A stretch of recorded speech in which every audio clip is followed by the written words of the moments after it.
This is CNN reporter Chris Morrow behind the camera at the San Diego Comic Fest, the very first one, with Mike Towery. He's also one of the founders of Comic-Con. How's it going?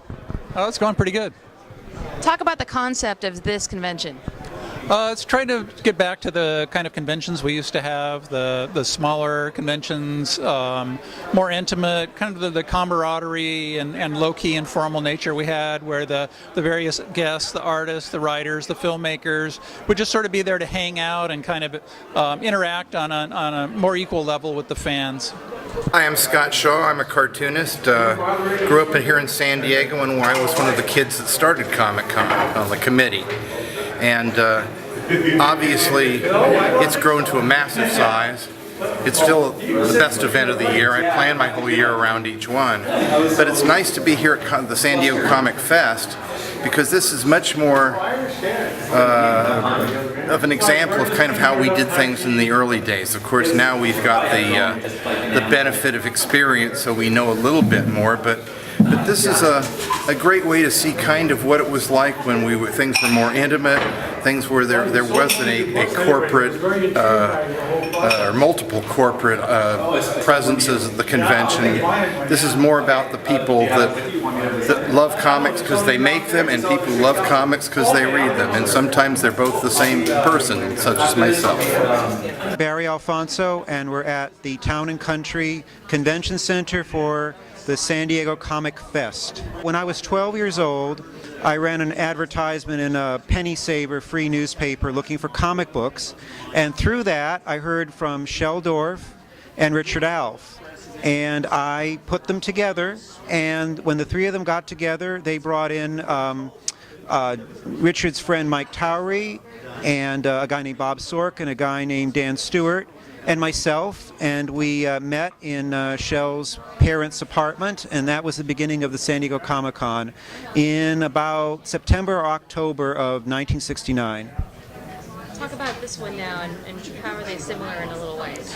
I think that the 40th anniversary reunion in 2009 of the San Diego Comic-Con inspired some of the old-timers like Mike Towery to see if they could recreate the original spirit of the event in something that was small and intimate and allowed the creators and the fans to have more of a chance to get to know each other and speak to each other the way it was in Comic-Con in the 70s. I'm Jamie Newbold. I own Southern California Comics here in San Diego. I have been doing Comic-Con, the one downtown, since '72, and being as I've been around that long, when I walked into this room here at the Comic Fest, it remarkably is similar to what I remember from 30 some odd years ago. The simplicity, the lack of women, the old guys selling comic books, it looks a lot like it did in the past. Well, I'm having a great time at Comic Fest. I was actually an attendee at some of the earliest of the Comic Cons, and it's really great to see that tradition here. I enjoy the modern Comic Cons too, but here at Comic Fest, it's definitely a very good recollection of my experiences from long ago. I have my copy of that. I want it.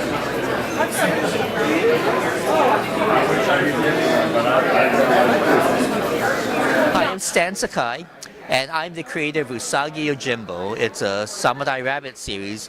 I have been doing this for going on, more than 28 years.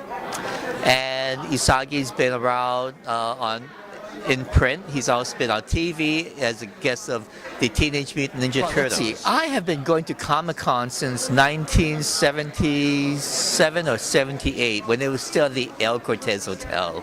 And Comic-Con's grown quite a bit. When I first started going Comic-Con, it was about, maybe 4,000 people in attendance. And it was very intimate. You could actually talk to the creators there. These guests, you could have meals with them and just hang out with them at poolside. And Comic Fest is very much like that. You know, people come up to you. It's a much smaller convention. You don't have the big crowds.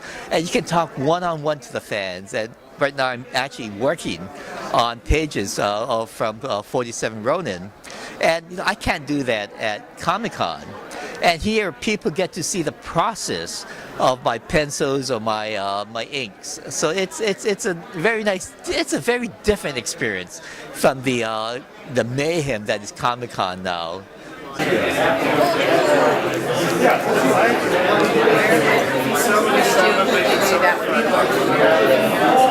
My name's Paul M. Salmon, and I actually am a person who went to the very first Comic-Con, what's now called the San Diego Comic-Con in 1970. And over the years, that has grown into this massive event with hundreds of thousands of people and major coverage from the motion picture studios and so forth and so on. However, I think it got to a point where it became so big that a lot of the people who were originally involved in it thought that it was becoming a bit too corporate and a bit too overwhelming. So in a sense, the San Diego Comic Fest, of which you're seeing going over my shoulder right now, is almost the anti-Comic-Con. It has got a cap of 1,000 people. It is intentionally geared towards the environment and the feeling of the original small Comic-Cons of the early 1970s. So there's really a conscious effort here to turn the clock back to the early days of fandom, keep it intimate, keep it small, and keep it friendly. Okay. Hi, I'm Dave Clark. I am a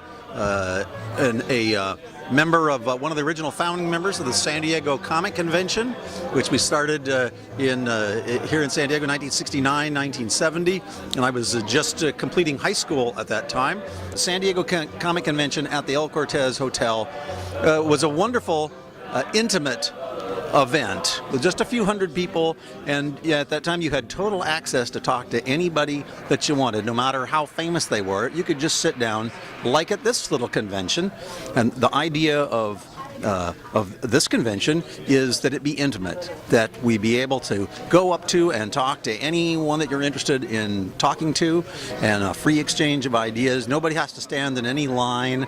Everybody gets a seat, and this is the most like one of those early conventions that I've been to in a great long time. Things that are stressed in there, the values that are put forth, and the character of the men who are saying them. If you want to meet one of those. I'm Ophelia, and you're an artist. You've also been to Comic-Con, and now you're at San Diego Comic Fest. What's the difference? Well, this to me is much better. The Comic Fest represents a return to a convention honoring the artist and the writer. If we limit the audience to those who really read and really pay attention to the artwork, I think we're going to have better conventions in the future. The San Diego Comic-Con is really big, and a lot of people, but it's mostly about movie stars, TV stars, and nobody argues that they're going to get a lot of people. Angelina Jolie, but I argue, okay, so how does that help an artist or a writer? What kind of responses are you getting? It seems pretty positive. Everybody's really enjoying it, and I'm getting, comments from people saying, yeah, this is really the way it used to be. What